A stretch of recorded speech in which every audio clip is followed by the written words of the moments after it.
Política S, uma bússola para entender os rumos da política no Espírito Santo. Olá, eu sou Vitor Taveira, bem-vindo ao Política S, o programa do Século Diário sobre política e poder no Espírito Santo. Hoje temos aqui como convidada a vereadora do município da Serra, Elcimara Loureiro, eleita pelo PP, que agora está prestes a mudar de partido. Vamos falar disso logo mais. Ela é moradora de Nova Almeida, formada em psicanálise e teologia. Atuou como conselheira tutelar no município da Serra por aproximadamente 10 anos. Foi diretora do Fundo Municipal da Infância e Adolescente, presidente do Conselho Municipal de Assistência Social e também secretária municipal de Assistência Social antes de ingressar nessa seara eleitoral, né? Bom, bem-vinda. Obrigado pela presença aqui. Eu queria que você contasse um pouco como é que foi para você, né, entrar nessa disputa eleitoral e comentar como é que está sendo, assim, quais são as prioridades do seu mandato, as suas linhas de atuação atualmente. Primeiro, agradecer, viu, por estar aqui nesse espaço, um espaço de debate, de reflexão, e de poder ter a oportunidade de contar um pouquinho da nossa história, do nosso mandato. Então, dizer que estou feliz de estar aqui com vocês. Bom, eu comecei no Conselho Tutelar, né, em 2004, e ali eu comecei, então, a me interessar pelas questões da política. Eu sempre fui muito envolvida, né, na minha comunidade, enfim, mas quando eu começo no Conselho Tutelar, e aí eu começo a conhecer de perto algumas questões do município, dos desafios, de falta de política pública, e aonde, de fato, que se formula isso, que se discute isso, eu começo a perceber que a gente precisa sair um pouco desse campo de estar só ali, né, no debate, participar ativamente do processo. Então, no Conselho Tutelar, eu começo a me despertar para isso, sabe? Eu começo a me interessar. É algo muito sensível, né? Porque você está trabalhando com a infância, com a juventude, Exato. Que é onde a desproteção ela tem um impacto. E assim, cara, eu não tinha ideia dessa desproteção. Sim. Talvez uma ideia vaga, né? Acho que eu não conhecia, ou melhor dizendo assim, quando eu vou para o Conselho Tutelar, a gente vai conhecer de perto essa desproteção e a falta de política pública, de fato, para chegar nesses territórios mais vulneráveis e nessas famílias mais vulneráveis. A gente vai conhecendo isso de perto e aí vai tomando essa iniciativa e entendendo que há uma necessidade de participar de um processo político para decisão, para mudar algumas coisas ou fazer parte dessa transformação. Quando eu chego à Secretaria de Assistência, eu vou assumir a secretaria, e aí a gente vai vendo isso mais de perto, tendo que você vai participando de outros espaços, por exemplo. Eu fui conselheira nacional de assistência social, estive por quase 2 anos no CNAS. E aí, inclusive, no período que eu fui conselheira tutelar, foi no CNAS, na conselheira nacional, foi o período que se deu o golpe. Então, assim, eu estava ali, eu fui para frente do MDS, a gente, né, com a turma lá de secretários do Brasil todo, de ativistas, foi na época da mudança do MDS, enfim. Então, assim, a gente vai começando a entender que a gente precisa participar daqueles espaços que tem a decisão, tá? Que você vai decidir o rumo. E aí foi quando eu vou me interessando, entendendo da importância de não estar só do lado de cá, no debate, na reflexão, na luta, mas ir também para outro espaço, para o espaço da decisão, entendeu? E aí você é candidata pelo PP, né? E agora você está saído justamente, você teve uma trajetória ligado, né, a certas lutas e se define como uma pessoa progressista. Então, por que você, nesse momento eleitoral, né, decide sair pelo PP e por que você está de saída? Como é que está sendo esse processo também? Queria saber. Então, minha formação política, ela se dá todo no campo progressista mesmo. Assim, eu venho desse movimento, dos movimentos sociais, e aí eu me elejo no PP, e aí por uma questão na época de conjuntura, de legenda, que tinha de condição na Serra na ocasião, mas eu nunca escondi do partido ainda onde eu estou, do PP, essa minha vontade de estar no partido do campo da esquerda, no Partido Progressista, que tem convergência com a minha história de luta e com a minha trajetória. Bom, então, como a gente sempre veio dialogando, conversando de forma sempre muito respeitosa, e aí eu tenho uma figura no Progressista que eu preciso falar, dessa figura que sempre me respeitou muito e sempre me deu muita liberdade, que eu estou tratando, inclusive, com ele, essa minha carta de anuência para sair. Ele é uma das pessoas que eu trato isso, que é o Del Maestro, que é o secretário, né, geral do partido. Então, assim, eu sempre deixei isso de forma muito tranquila e eles sempre entenderam. Então, a minha saída do PP para o PT, ela está se dando de forma tranquila, respeitosa, com a anuência do partido. Tá bom para os dois lados. Para o próprio partido, o PP, porque também não é interessante já ter uma vereadora que está dizendo assim, ó, eu vou sair, só estou esperando a janela para sair. E para mim também, que já quero estar construindo com o partido onde eu quero estar, para ajudar, inclusive, nas construções futuras na Serra, entendeu? Então, assim, está tranquilo, está acordado, a gente só está esperando os prazos, né, para estar aí depois marcando, se Deus quiser, a nossa filiação no PT.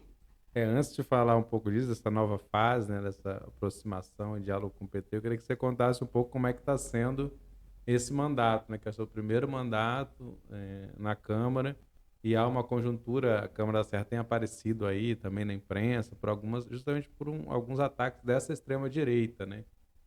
Como é que está sendo para você essa experiência? Como é que você vê a importância de fazer esses embates ali na casa? E que alternativas, né? Embora o prefeito não seja, né, de extrema-direita, né, a Câmara tem feito essa tensão muito forte.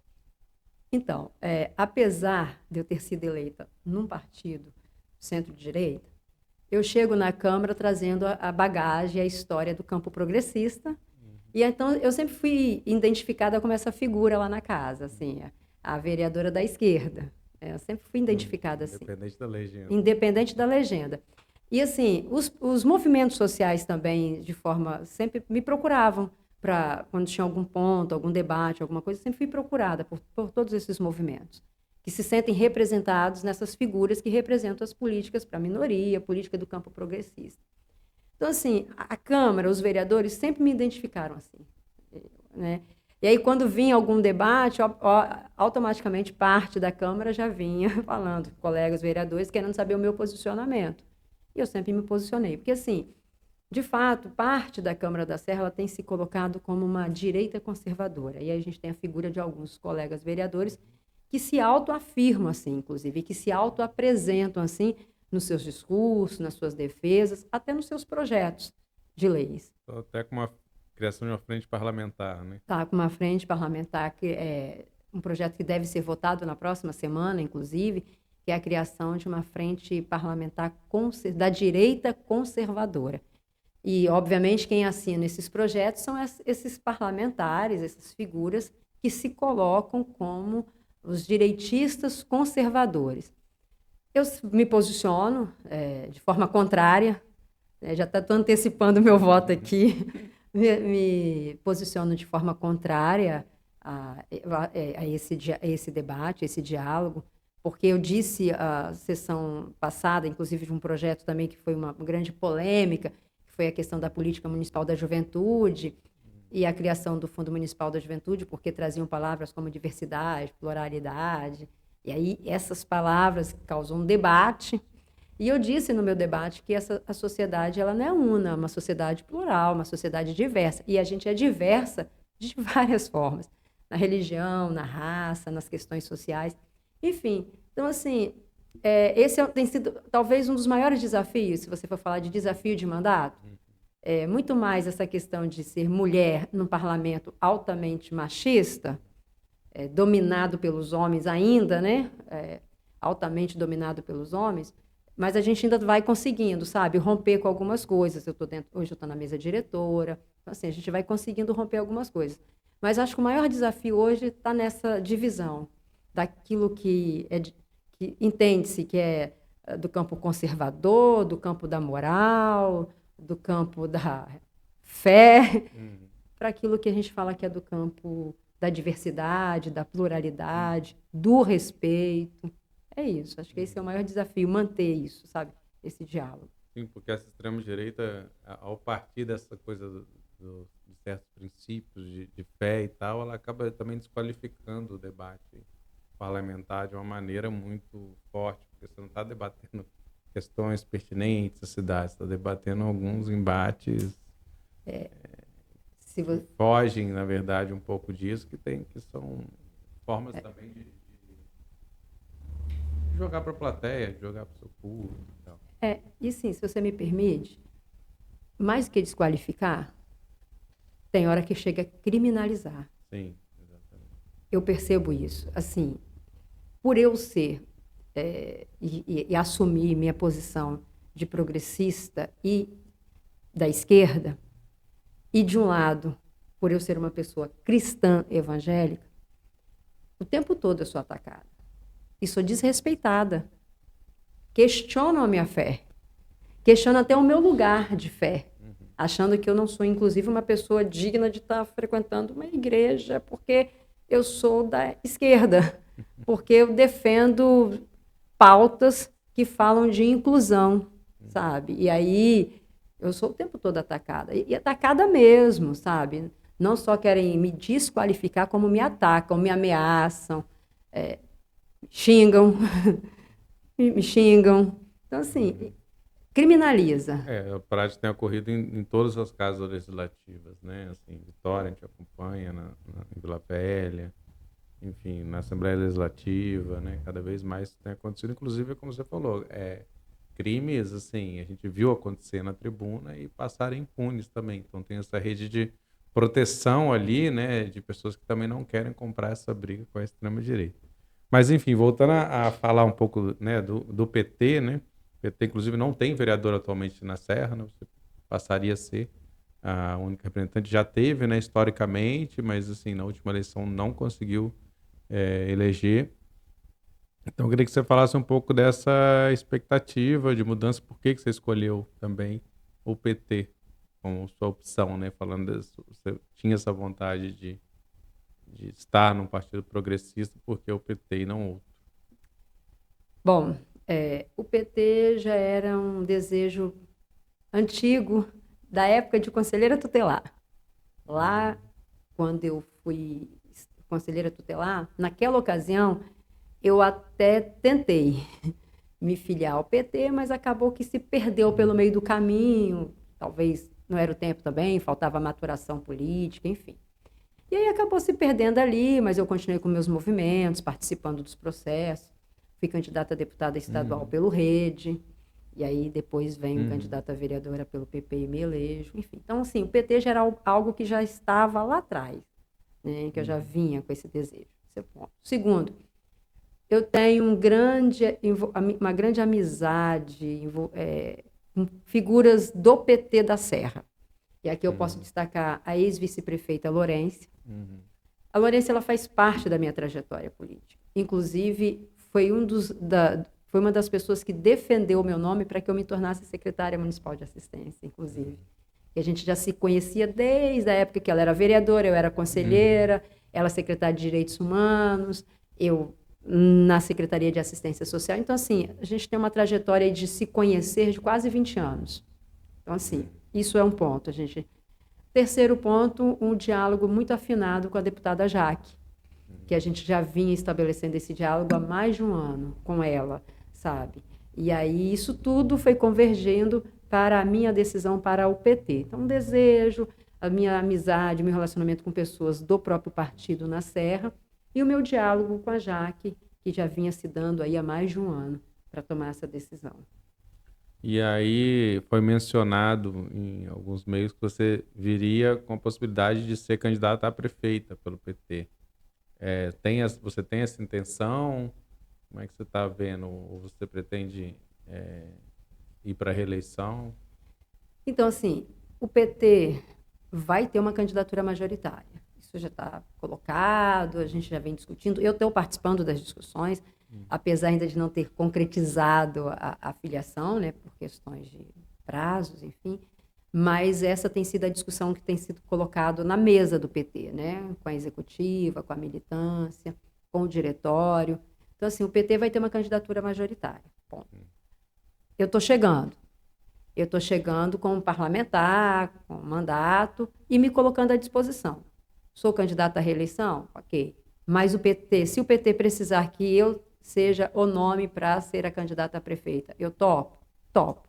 Eu estou me colocando à disposição do partido para somar força. Agora, sim, já temos o nome? A gente tem vários nomes, porque a gente já tem várias pessoas ali do PT, né? Figuras ali representativas que já tiveram mandatos, enfim. Então, assim, tem vários nomes que poderão ser. Aí a gente coloca o nosso nome à disposição do partido. A gente quer ajudar o partido. E entende que a Serra merece também novos nomes. Inclusive o Fabiano Cassundé colocou, né? Acho que até dialogando com ele, isso. Antecipou um pouco esse posicionamento do partido para ter uma candidatura própria, né? E aí a gente viu que na última vez que o PT teve candidato foi o Givaldo, que era inclusive uma figura expressiva, já com mandato de deputado, e ele teve, acho que 4% só, né? Porque estava contra o Difax e Vidigal, que aí já desde 1996, né? Já vão para 28 anos, de que a Serra só tem esses dois prefeitos, né? Que foram aliados, né? Um foi sucessor do outro e depois viraram oponentes, né? Inclusive disputando entre eles. E aí Vidigal foi eleito na última dizendo que não seria candidato, né? À reeleição, embora nos bastidores se fala muito ainda, né?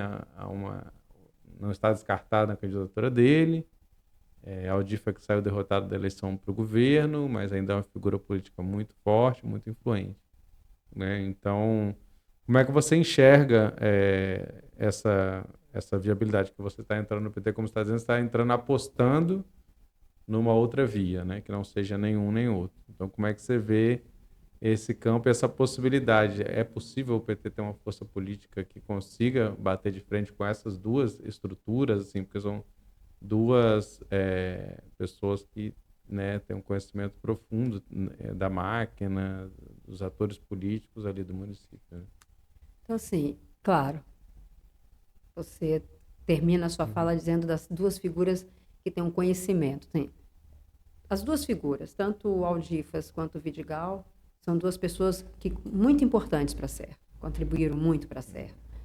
Transformaram a Serra no que a Serra é hoje. E aí, assim, todos dois têm um respeito mesmo da Serra por conta da sua história e toda a contribuição.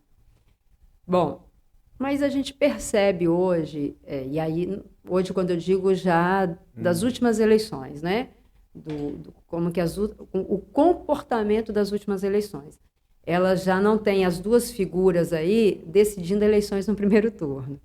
A gente percebe que as eleições vão para o segundo turno porque as terceiras vias que surgem acabam pegando o voto ali de juventude, de gente que quer o novo, e acaba levando uma eleição para o segundo turno. Então, a gente observa aí um movimento já na Serra, talvez um pouco tímido ainda, talvez, mas um movimento que já demonstra uma leitura de um nome novo. A gente quer um nome novo, né? Porque, assim, desde 96, dois grupos, né, representados por duas importantes figuras, estão aí, né, na gestão do município. Enfim. Então, a gente percebe isso. Apesar da eleição do Givaldo lá atrás, né, da candidatura do Givaldo lá atrás, ter sido tímida, mas leva uma eleição para o segundo turno. Ou seja, então tem uma parte ali que vota nele, né? Então, assim, por isso que eu entendo que o PT tem condição agora. Por quê? Mais do que nunca. Por quê? Porque é uma outra conjuntura também. A gente tem o presidente Lula de volta, né? Então, a gente tem aí uma organização e reorganização do próprio partido, fortalecimento. O PT, a gente sabe que há alguns anos, né, veio sofrendo, né, e foi extremamente um partido criminalizado, a gente percebe isso. Mas o presidente Lula volta, contra tudo e contra todos, volta, o partido tem a sua força, então a gente percebe que é uma outra conjuntura, tem uma força nacional, hoje muito grande, que pode sim influenciar numa decisão política do município como a Serra, Vitória, uns grandes municípios, entendeu?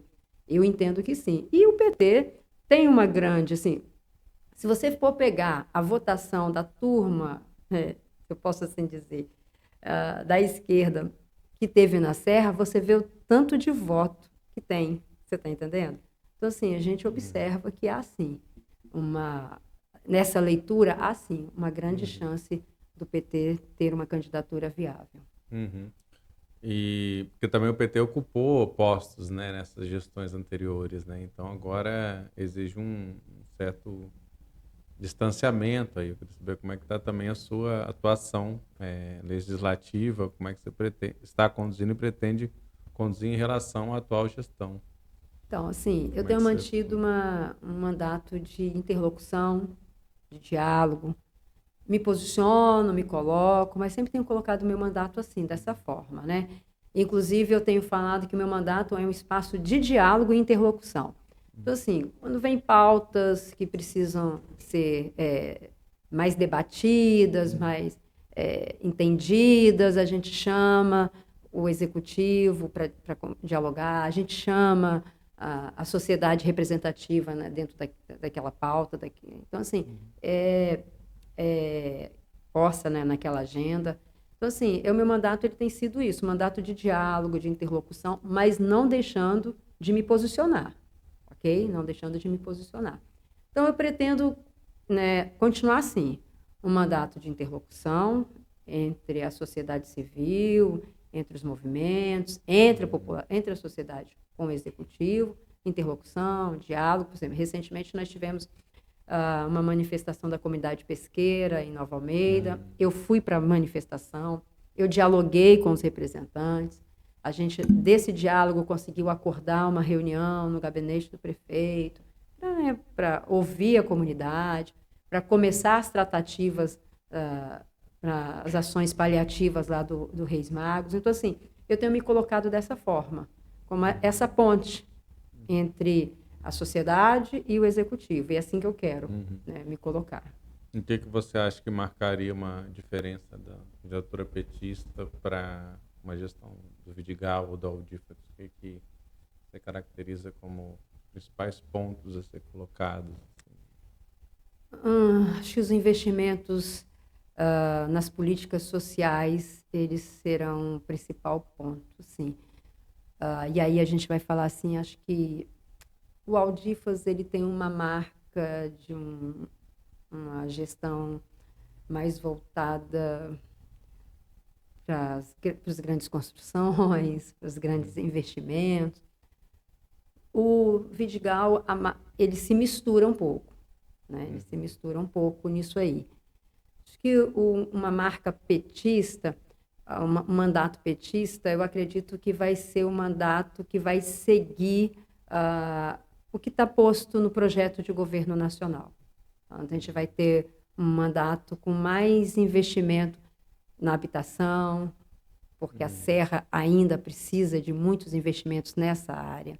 Ela tem um déficit habitacional muito grande, né? A gente precisa de resolver essas questões. Investimento, aí quando eu digo na arte, na cultura, sabe? A gente é uma cidade com grandes potenciais e a gente precisa de trazer esse investimento.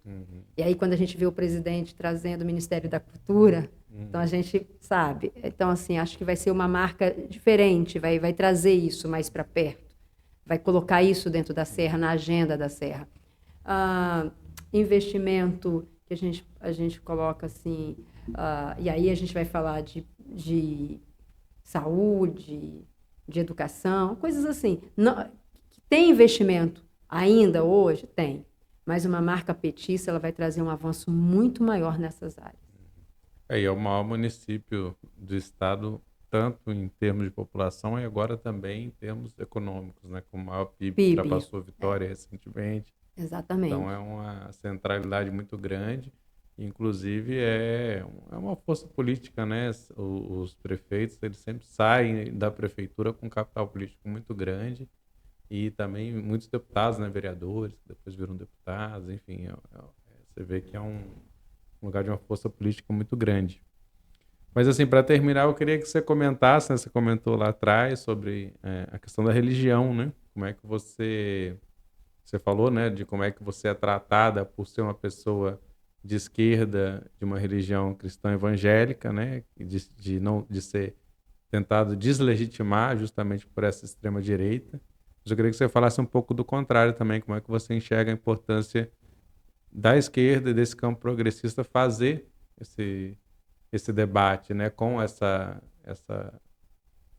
grande quantidade de pessoas, né, da nossa sociedade que professam essas religiões e estão muitas vezes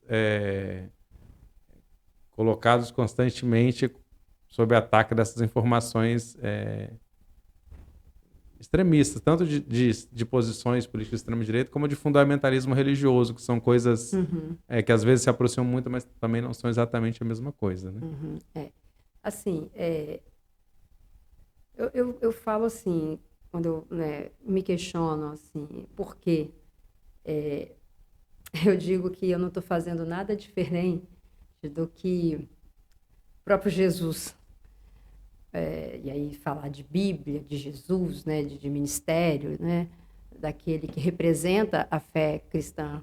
O próprio Jesus, quando ele vem para cá e vai falar desse amor de Deus e vai falar desse evangelho, o próprio Jesus ele se coloca como um Deus que ama, que respeita, que acolhe.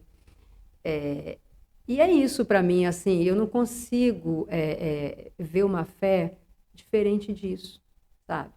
Eu não consigo ver uma fé que as pessoas estão com pedras nas mãos e tem que matar Maria Madalena, cara. Porque ela foi pega lá transando com o cara e a lei não permitia, então vamos trazer ela para cá e ela tem que morrer apedrejada. Eu prefiro continuar com Jesus, que diz assim: quem não tem pecado, atira a primeira pedra. É isso, sabe? É esse Jesus que eu quero para mim. É esse evangelho que eu quero para mim. Os discípulos passando lá numa cidade, eu até recentemente fiz essa reflexão por conta de uma defesa que eu fiz de uma fala homofóbica de um vereador, e eu me posiciono contra o vereador e leio o manifesto que o movimento LGBTI traz, né? E eu faço essa leitura desse manifesto. E depois algumas pessoas me questionaram, eu falei sobre um episódio bíblico que tem quando Jesus está passando por uma aldeia de Samaria e essa aldeia não recebe bem Jesus porque havia uma rixa, né, de samaritano com judeus, aquela coisa toda. E os discípulos falam assim: Jesus, os caras não estão te recebendo. A gente podia pedir fogo do céu e mandar destruir essa turma toda aqui. E Jesus vira para os discípulos e fala bem assim: vocês ainda não entenderam de que espírito eu sou. Sim, cara, eu não vim para trazer ódio, para matar quem pensa diferente de mim. Os caras pensavam diferente naquele momento ali, aquela aldeia pensava diferente, se achava diferente dos judeus. E Jesus falou assim: eu não vim aqui para matar quem pensa diferente de mim. Eu não vim aqui para destruir quem pensa diferente de mim. Não é isso. Então, é esse evangelho que eu quero, que não mata quem pensa diferente, que não destrói quem pensa diferente, mas que acolhe, que respeita, que ama. Esse evangelho eu quero. O que é fora disso, eu não quero. Mas você acha que a esquerda está falhando nesse diálogo com as pessoas e igrejas evangélicas? Eu acho que a esquerda falhou em alguns pontos.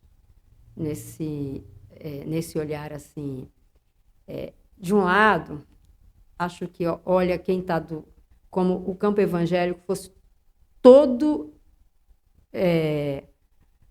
pensasse todo da mesma forma, sabe? Quem está na esquerda olha para o campo evangélico como todo mundo ali pensasse da mesma forma. Não.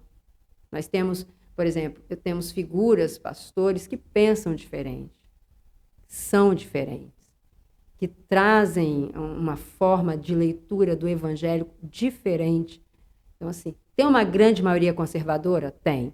Tem uma grande maioria fundamentalista? Tem. Mas tem uma turma ali que não é fundamentalista, que não é conservadora, e às vezes tem até medo. Tem medo. Eu recebi esses dias uma pessoa que falou assim comigo. Esses dias não, ontem. Uma pessoa chegou para mim e falou assim: você é muito corajosa, porque você assumiu. Mas se a gente não assumir, e acho que a gente tem que assumir até para influenciar.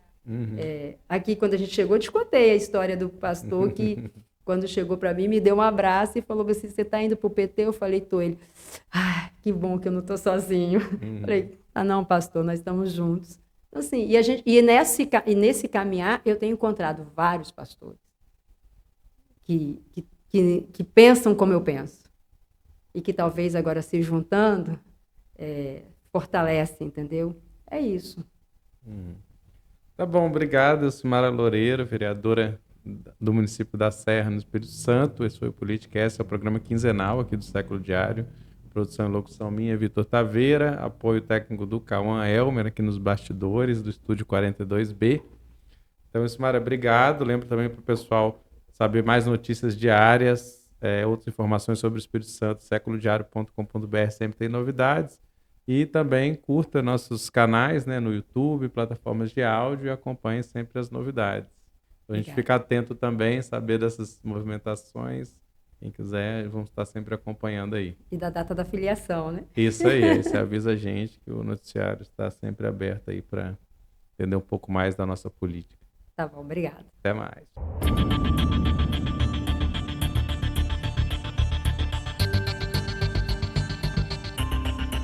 Política S, uma bússola para entender os rumos da política no Espírito Santo.